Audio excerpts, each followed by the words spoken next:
Xin chào tất cả các bạn, mình là hỗ trợ đồ án công nghệ thông tin đây. Thì hôm nay mình quay cho các bạn một cái đồ án về kiếm ứng dụng trên nền web bằng công cụ Selenium Driver. Và cái đồ án này đạt mức điểm là 9 điểm. Và tại sao nó lại có cái mức điểm ấn tượng như vậy, đúng không ạ? Thì bây giờ mình với các bạn cùng đi qua nội dung, xem nội dung nó có cái gì mà lại ấn tượng như vậy. Đó, vì mình sẽ biết được bỏ qua mấy trang đầu tại vì nó liên quan đến thông tin khách hàng. Thì các bạn có thể thấy đây ở trên mục lục mình sẽ đi gồm 3 chương. Chương thứ nhất là về an toàn ứng dụng web, đó, và một số các nội dung liên quan. Thì gồm từ trang 9 đến trang 59 là gồm 20 trang.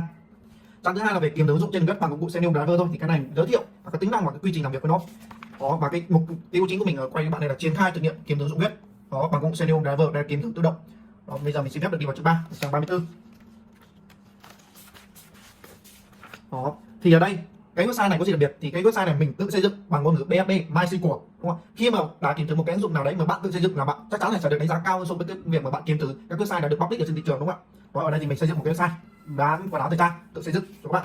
Đó, và cuối cùng là có gì đặc biệt với cái này là nó kiếm thử bằng ngôn ngữ Python, kiếm thử tự động bằng ngôn ngữ Python và một số tiết cây liên quan. Ở đây các bạn thấy là tiết cây mình ghi là rất chi là chi tiết và đầy đủ. Về với mức điểm là 9 điểm thì tất nhiên các bạn phải làm nó hoàn hảo và hoàn chỉnh thì thầy giáo cô giáo mới cho là mức điểm đấy, đúng không ạ? Đó, hình ảnh nội dung rất chi đầy đủ và chi tiết. Đó, thì bây giờ mình xin phép được cho bạn xem các mã script của cái ngôn ngữ của cái sụp này.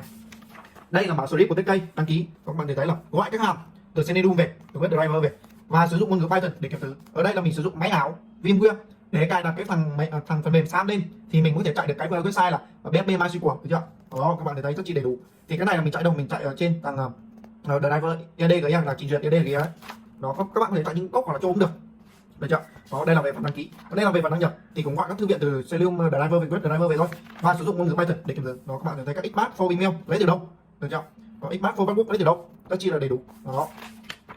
Đấy, các mã script đó. Thì đây là mình giới thiệu về các mã nguồn cho các bạn, nếu mà bạn nào cần thì có thể tham khảo. Đó, thì nếu mà bạn nào có nhu cầu để cho muốn bên mình hỗ trợ thì có thể liên hệ thông tin. Xin cảm ơn các bạn đã lắng nghe.